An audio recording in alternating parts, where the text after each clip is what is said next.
It was late at night when Clara returned to her apartment after a grueling day at work.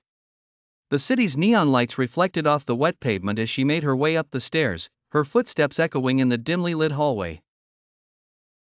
As she fumbled with her keys, trying to unlock the door, an unsettling feeling prickled the back of her neck. She glanced over her shoulder but saw nothing unusual, just the same old shabby wallpaper and flickering light bulb that had been there since she moved in. She shrugged it off and entered her apartment, locking the door behind her. Inside, a cold draft greeted her, and she noticed the living room window was slightly ajar. She frowned, certain she had closed it before leaving.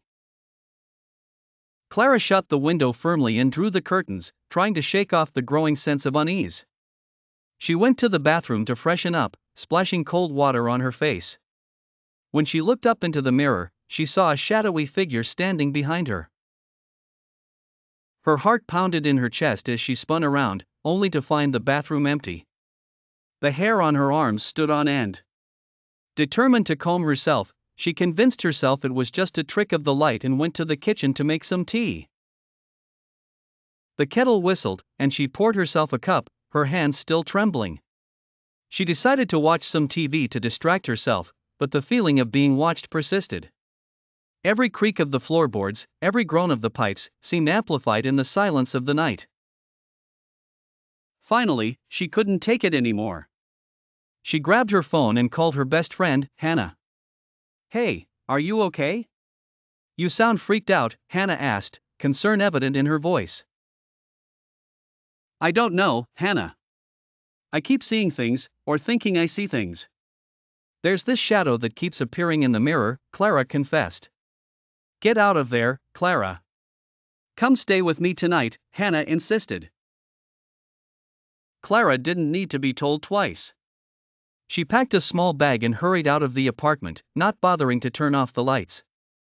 As she drove to Hannah's place, she couldn't shake the feeling that something was following her. When she finally arrived and Hannah opened the door, Clara broke down, tears streaming down her face. "It's okay, you're safe here," Hannah soothed her.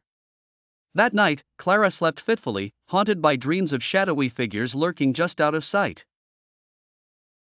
The next morning, she decided to return to her apartment to confront whatever was haunting her. Armed with a flashlight and a newfound resolve, she stepped into the quiet, empty apartment. As she moved from room to room, her heart raced, but she found nothing unusual until she reached the bathroom. The mirror was foggy, and as she wiped it clean, words began to appear, "Leave now."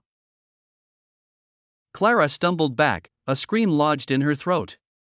She ran from the apartment, vowing never to return. She moved in with Hannah temporarily, but the shadow in the mirror haunted her dreams, a relentless reminder of the terror she had left behind.